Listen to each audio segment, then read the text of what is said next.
Hey, everybody. Sorry about that. I was warming up a little bit. You'll find out why in a second. Sorry about that. Hey, I'm Tommy Stoffel, coming to you from somewhere in California, sometime in the world, sometime on this planet Earth. And today we're here for another episode of Life Mastery TV with the Soul Talk guys. One of the Soul Talk guys, my favorite one, in fact, his name is David McLeod. David, hello, welcome to today's event. Hey, good morning, Tommy. Yeah, I'm not particularly warmed up myself because I've just been being and being here, being now, you know. It's been a great practice getting used to doing that. And today we're gonna find another way of getting really present to what's going on, to who we are. We're gonna learn a little bit about laughter and how to bring that into our lives in a way that helps us really benefit our bodies and our total beings. And to help us do that, we've invited a friend, Linda Shively. Linda, come on in. Hi. Hey. How are you? Hey, Linda. Good to see you. Welcome. Hi. Welcome. So, Linda, just say a little bit about yourself, what you do, and how you got involved in this laughter yoga thing. Well, I just discovered laughter yoga at a conference. Somebody was leading a workshop. I thought, laughter yoga? What is laughter yoga? I went, we laughed for no reason and had a blast. And I knew I had to teach it, so I became certified, and now I teach it to groups all over. I've taught it in businesses. I've taught it to people who are grieving. I've taught it to community members, and it's been fabulous. Interesting. You teach it to people who've been grieving. Now, Yes. that sounds like And that, taking the laughter is the best medicine idea to a whole new level. yeah, it has been incredibly powerful because, no, it's not going to get people out of their grief, but it gets the grief moving through the body in a way that, because often it sticks. So. Oh, that sounds cool. Hey, this all sounds scary to me. Laughing, expressing emotions. What are you guys, nuts? That's a great way to get us started to laugh, Tommy. I like that. But you don't have to have something funny. You don't have to even have humor. You can just laugh. Just she's gonna get me going here in a minute. now I see why you've become a teacher, because you're got a wonderful. But that's still a good point, though, Tommy. And I don't want to gloss over it. You're right. I mean, part of what I think Linda is talking about here is allowing the grief to move, for example, was one thing that she said. And that does imply feeling. And I can see that some people might have some fear about that. So say a little bit more about that, Tommy. Yeah, what we're starting to call fearlings, the fear of feeling. It's again, it keeps coming up in our topics that as human beings on this planet, in my experience, we're not taught how to express emotions. Well, and it's just something that we're not really good at as a human race. And we can my parents didn't. Well, no, it's nobody's fault. My parents didn't understand how to really express emotions because their parents didn't know before them. So we just automatically just have to just kind of let go of these old habits of keeping our emotions all bottled up, or being so strict or stern, or as somebody popped me in the forehead once and said, you take yourself too seriously. And so we do that. We tend to be pretty serious and pretty staunch and pretty reserved and pretty bottled up. And in order to really have a human experience and to live as beings on this planet, we're energy, and we're emotions. That's part of being a human. And so coming into this ability to express emotions, whether it's laughter or whether it's grief or whether it's anything in between, it's really important. And that's why I love you being here, Linda, because it's like and the way you started, right? Let's talk about expressing emotions. Yeah, I think that this is all really good stuff, Tommy, and I know that in my own experience, for a long time in my life, I really didn't know the whole concept of joy other than intellectually. I somehow disconnected from that. And it wasn't until I started doing, my own personal deep work on a lot of my issues that I was able to uncover a lot of my old feelings and then regain to my joy. And now what I'm hearing is we're going to do something different. We're going to actually start and just deliberately start feeling that laughter and start getting the juices flowing. And what I'm also hearing is that that may help some of those other emotions that might be stuck get released. Is that what you're saying? I think you're saying it just like I would, or even better. Okay, well, thank you. Well then, so what exactly happens when you start laughing? What happens in the body? Can you just describe that a little bit? First of all, you breathe more deeply than you do just when you're breathing normally. And especially for people who are very serious or very caught up in their heads, we don't take full deep breaths very often. And when we laugh, in order to get a good laugh, you have to take a deep breath. I mean, you can't he. I mean, that doesn't work very well. And so you take a deep breath and that oxygenates you. And the more you laugh with intention, and the trick is the body doesn't know the difference. Right. If you're really laughing or if you're fake laughing. Right. And pretty soon, if you're fake laughing, you're probably going to start really laughing. But you get that extra oxygenation, your endorphin levels increase, so you have a more euphoric feeling. It helps reduce pain. It helps lower your blood pressure. There are all sorts of health benefits to laughter. And that's why they say it's the best medicine. And, and like into the deep breathing aspect of it. Let's start with that too, because if you've done any sort of meditation before, or even yoga, real physical yoga, a lot of that is breath work. There's a lot of calming down your breath and getting into the prana, the breath energy. And so the fact that it does, you're absolutely right. The laughter makes you breathe deeper. I had this crazy idea a little while ago. I said, I wonder if when you're born, you do have a certain lifespan ahead of you, and it's pre-designated. And maybe it's not in years, but maybe it's in the number of breaths you take. Well, now that's interesting. I don't know where that came from, and I don't know. But the point of breathing deeper and not these shallow breaths, a deeper breathing, ultimately probably will make you live longer, because you're less stressed, you're calmer. You got, like you said, the endorphins are flowing, things are going. So there's probably some really good science and medical benefit, to it as well. Right. And so what about, obviously, if I start laughing, pretend laughing, there's a part of me that's got a little bit of self-consciousness about it, and thinking, oh my God, people are going to think I'm stupid, blah blah blah. The story that goes on in my head. Right. What do you tell people about that? Well, if you keep laughing and you really are intentional in the laughter, you get out of your head. I mean, getting out of your head. You kind of the joke is, are you out of your mind for laughing? Yes. And that's kind of the point. Well, yeah. And that's one of the things we talk about here, is getting out of our heads and into our bodies. And that's exactly what I think laughter does. And I still know that there are people out there who are going to feel very self-conscious about this.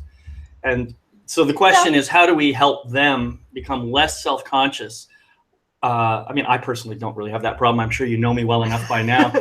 I love hamming it off. I love making a fool of myself up to a certain point, but I can understand how people are resistant to doing this. So how do we get them to loosen up? Well, you can't make anybody do anything. That's true. So they have to want to try it. And I led a group at work, and there were a few people that felt exactly that way, and they did not come because they thought they were going to be made a fool. Everybody who went loved it. So it's, I guess, in the power of, if they see people having fun doing something, maybe they'll try it. Good point. I can't tell you, laugh, make sure you're laughing. I mean, don't laugh like me though. Laugh like her.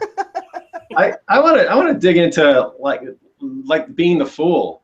or being ashamed to laugh, or being afraid that other people are going to laugh at you. What, other people are going to laugh at you if you start laughing? What, that kind of gets silly in a hurry. But that's maybe exactly the point, though, isn't it? If they see me laughing and make a fool of myself, then they'll start laughing too. Well, there is kind of the underlying rule that we say you can kind of have fun with it, but you don't laugh at somebody. You're not making someone the butt of a joke. You're just, everybody's having fun and it's playful. So I just laugh in your general direction then. I don't laugh at you. I mean, what you just said there, Lynn, is a trick of good humor. I mean, a great comedian is not laughing at anybody. It's not at somebody else's expense. It's, you know, it's to raise spirits. So that's in this game too. But I don't want to gloss over the fear, because it's a fear, right? That people they don't come to your class because they're afraid of something. Right. They're afraid of being embarrassed. They're afraid of making a fool of themselves. What does that really mean? Like, what is that fear based in?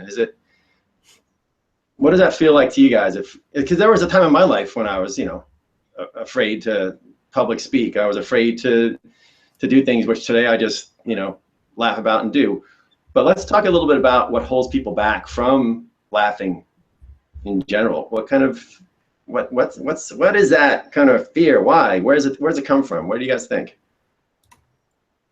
Well, I know what I think. I mean, but I honestly believe, and I've had this conversation many, many times with many different people, no matter what people ultimately say they're afraid of, I think when you dig underneath it, one of the things that we're most afraid of is how other people perceive us, is the way they judge us. What do they think of us? We're so concerned about what other people think of us. And, you know, if I'm seen to be a fool when I'm doing this laughter yoga, then maybe people will have this judgment that I'm always a fool, you know? And that's just a story I'm making up. It's not necessarily true. It's just something that comes up in my mind. And I'm not saying that's necessarily even true for me. I'm just trying to make it an I statement because other people might resonate with that. Right. Well, and I think back to what we were talking about grief. There are some people who may feel, oh, I shouldn't be laughing. I am supposed to be grieving. There's a good one. And, you know, what will people, again, back to the what will people think if I'm having fun? I'm not or maybe it's totally internal. I'm not supposed to have fun. I don't deserve it. Yeah. Whatever the story might be. And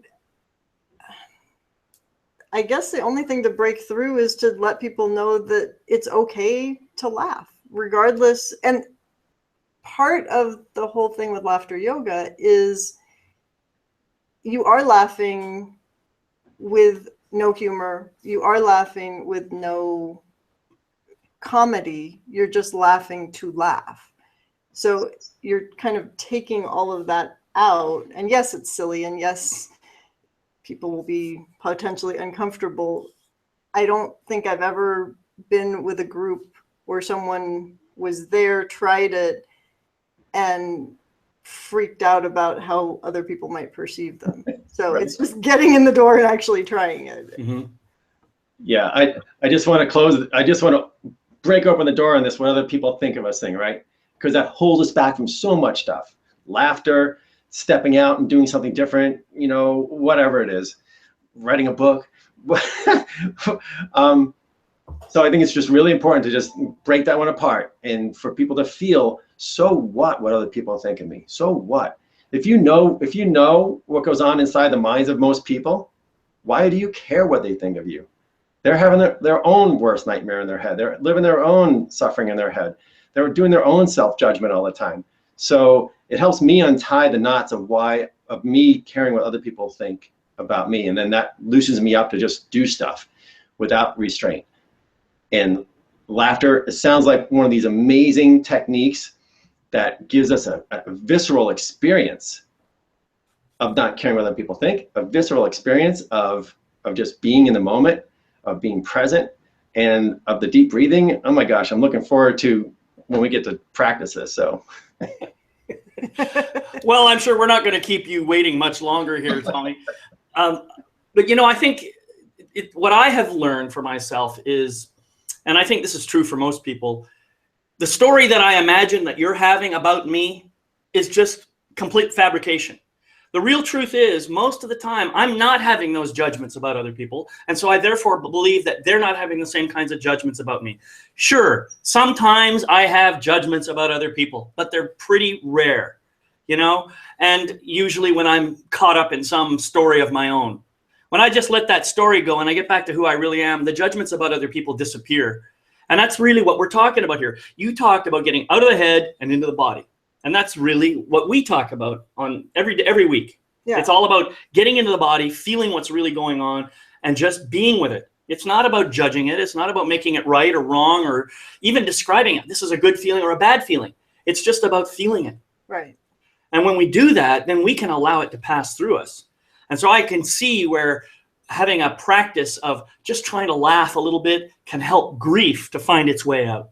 Yeah. I totally get it. Yeah, some of the people who have been in those classes have said, I feel lighter. You know, it's not that the grief disappeared, but there's a lightness that they have that wasn't there before, or their body feels better, so then they can do something where they were stuck previously. So it's, I think I can see lots of those benefits in there too. The lightness of it. There's something magical in any sort of this. This is work, right? I'm going to call it inner work. Even laughter's inner work. And whenever we do good work, we're raising our energy. We're raising our vibration. We're physically, actually, probably at some level, getting lighter. And if not, like, you're not going to stand on a scale and see the lightness, but we're going to like be lighter and brighter, right? So that lightness, I've experienced that too, and helping people when we let go of things, when we do work to let go of old baggage, you do come away just feeling lighter. And I can definitely see how this laughter is like putting a helium gas tank onto a balloon, right? You're actually getting yourself lighter in many ways. Hey, that was great, Tommy. Can you do that again? The levitation. I gotta plug that helium tank back in. Hang on a second. Oh, there he goes. Wow. So it seems like we're moving into the actual laughter here. I like that. So why don't you just kind of walk us quickly through how a class might look and what we could expect to gain out of it? Okay. Well, there are a few basic laughter transitions, shall I say, that we do. And we're always trying to praise each other and have playful energy. There's a lot of eye contact. And when we finish a laughter exercise, we'll do something to praise everybody that is just very good, very good. Yay! Very good. I feel like a kid. And I have actually incorporated that practice when I first get out of bed in the morning. Oh. And it really, there's something about raising your arms up that gets that energy going. Yeah. And when you're clapping, we always clap with the full palm of our hands because there are a lot of acupressure points. And so by clapping, you know, sometimes when we clap more like a grip. This, if you clap intentionally with the palms, you're hitting all those acupressure points. So in addition to just the clapping and the fun, you're getting added benefit. Oh, that's better. So yeah, cool. Let's try this. Very good. Very good. Yay! Hey, do that again, Tommy. Come on. Very good.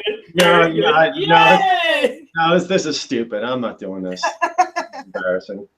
Very good. Very good. Yay! Yay! And then another transition is ho, ho, ha, ha, ha. Okay. Ho, ho, ha, ha, ha. Ho, ho, ha, ha, ha. Ho, ho, ha, ha, ha. Ho, ho, ha, ha, ha. Ho, ho, ha, ha, ha. Ho, ho, ha, ha, ha. Ho, ho, ha, ha, ha. Ho, ho, ha, ha. And you can change the elevation. You can clap up high. You can clap down low. And a lot of it is crossing the median. So you want to make sure that some of it's on the right, some of it's on the left, or in case this is reversed, vice versa, but some on each side. Okay.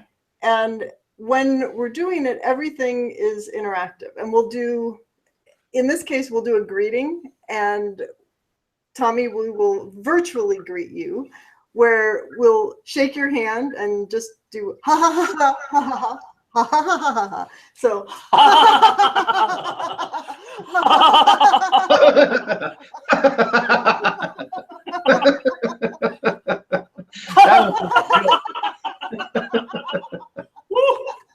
Man, that's a good feeling. I like that. very good. Very good. Yay! Oh, yeah, right. Very good. Very good. Yay! Okay, and Well, there are all sorts of playful things that we can do. And granted, our limited space doesn't allow us to interact in the way that we would normally. But we're moving around, we're getting into our bodies and having fun with it. Mm-hmm. So it could be something like we're pretending to get our cell phone bill, for example. And we look at our cell phone bill. Now this adds a teeny bit of humor, and it's like,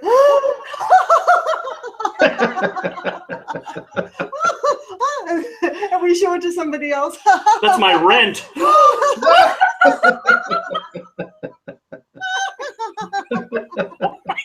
I'm gonna die. No, I'm not really. That's my notice from the IRS.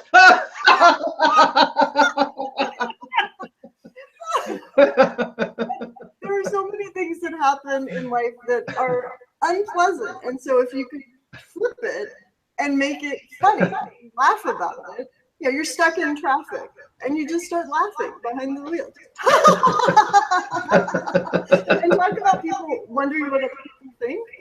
Now, what would you think if somebody's driving down the road laughing hysterically?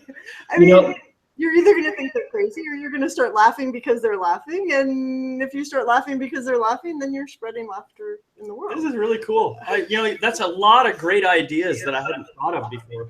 I remember probably about 7 or 8 years ago, I did do a meditation class, and one of the exercises was 10 minutes of nonstop laughing as a meditation. Yes. It's very different than this. Well, that actually, usually the class ends with something like that. Yeah. Well, this was just, that was it. I was totally wiped out at the end of that 10-minute period. I mean, I couldn't even breathe. Yeah. But I did feel good after I left, and I just realized how great that I felt. But it was very different. You've got all kinds of great little exercises with the clapping and interacting with people. I really like that idea. That makes it more fun for me, rather than just trying to force the laughter for 10 minutes. Right. And that's why we do it at the end, because by that time you've gotten used to laughing, and so you're not. It's a little less forced by the time, because you've already gotten that playful energy. Yeah, I like to connect another dot, because that's something that I do. When you're doing this, in this laughter meditation, when you're in the laughter yoga, I know, because this is what you're going to feel, right? You're going to be breathing deeply. You're going to be in your body, as you said, and out of your head. Out of your head means that your head doesn't have time to bring you into the misery of the past or into the future. Right. You're not worried about things that are coming, and you're not regretting things that have happened. So it's a very present moment activity. It brings you into presence. It brings you into the flow. It brings you into the zone. And these are all just phrases for a very powerful way to live, just being in the moment.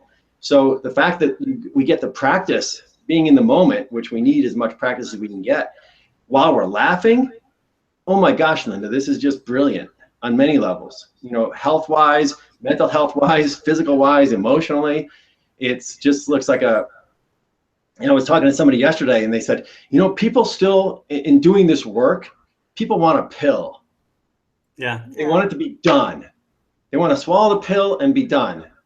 And it doesn't always work that way, but this is a pretty good pill, sugar-coated, to practice with. The more I'm feeling this, I'm thinking about it, the more I'm loving it. And fewer bad side effects too. Yeah, exactly. I like that. There are no bad side effects, actually. Except that it might make you a little distracted. I wouldn't necessarily recommend doing this while you're driving, but there are obviously safety concerns. But what I like about this, as I'm thinking about this right now, none of my life situation has changed at all. It's still exactly the same life situation. There might have been some minor changes, but the way, just the laughter and getting present and being here now with what's going on in my body takes away all the suffering and the struggle that that I associate with what's going on in my daily life. Right. That's the real benefit here. And that's where the stress reduction comes from. You know, it doesn't change my situation. I now have laughed at a $20,000 tax bill. So now I can look at that in a little bit more reasoned light and say, all right, how am I really going to deal with this? Mm-hmm. So it's a great way to kind of reduce stress. And I heard you said something else, reducing blood pressure. Mm-hmm. Now that's really important for a lot of people. And I actually have high blood pressure. So knowing that I could just do this a couple of times a day could really help reduce my blood pressure. And I can get off my damn medication. That would be awesome. No, I'm not a doctor. I am not. Do not take clinical advice. We're just, Yeah. But it is. And now we're talking about how life situations come up and challenges happen. One laughter, or actually it's a couple laughter yoga techniques combined that help with interactions that may be stressful. So if there's somebody in your life, say that you live with or that you work with, when you are so frustrated with that person, instead of saying what you probably shouldn't say, you could say it in gibberish. So can I? Absolutely. So it would be like, and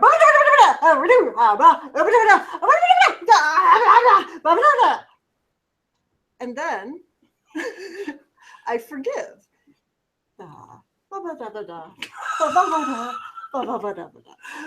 Okay. And if you do this, you can feel the shift of energy. And then you can actually have the conversation that you need to have. That's pretty cool. So do you want to actually try it so that you get the benefit instead of just hearing it? I was actually, David, I'll let you finish on gibberish. I was actually taught gibberish as a form of meditation to release all pent up like anger and frustration that we may have inside of ourselves. And so I've taught gibberish and I've practiced gibberish and I love gibberish. And that explains why I never understand you.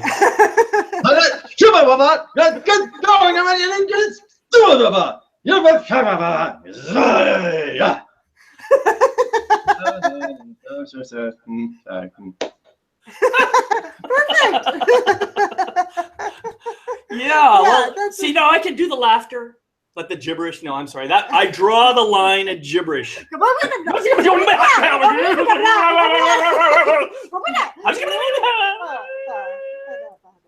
Okay. I actually heard it was an ancient Christian meditation. I don't know if that's true or not, but that's what I was taught. I have no idea. Oh, gibberish is a form of Christianity. I didn't know that. So I wanted to ask you before we move on here, where did this laughter yoga idea come from originally? Do you know? I mean, it makes obvious sense to me now as I see it, but well, in 1995, Dr. Madan Kataria in India, he's a cardiologist, had been reading or just witnessing his patients that laughed more did better. And he was curious. He's like, why is this happening? I've heard laughter's the best medicine, but what scientifically is going on? And he did quite a bit of research and found that it's true. Laughter really does help in all the ways that we talked about earlier. And he thought, well, how can I get people to laugh?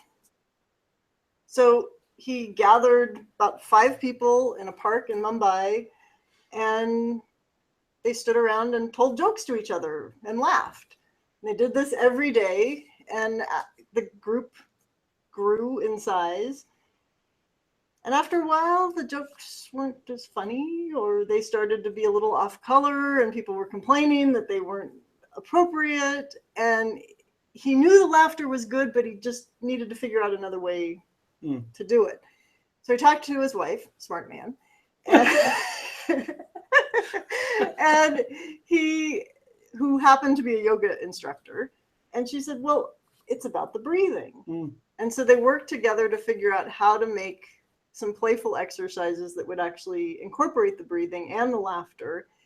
And they went back out to the park and tried it, and it worked. And 20 plus years later. That's really cool. It has continued. It's in, I think, more than 80 countries, and there are laughter groups all over the world, you know, thousands of groups all over the world that practice laughter on a regular basis. Wow, that's really awesome. So Dave, maybe we can do this. Maybe I can announce next week's show, and then Linda, you can lead us out for a couple minutes of laughter. Does that sound like an okay exercise? Sounds Yeah, great. sure. All right. Next week, Resolve to Resolve. Come back and see us. It'll be fun. Linda, take us away. All right. For no reason, just start laughing.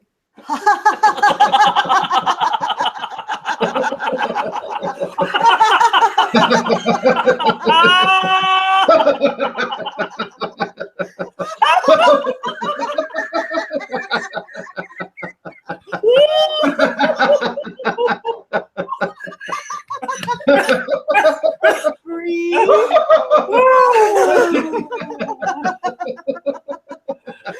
Bye-bye, everybody.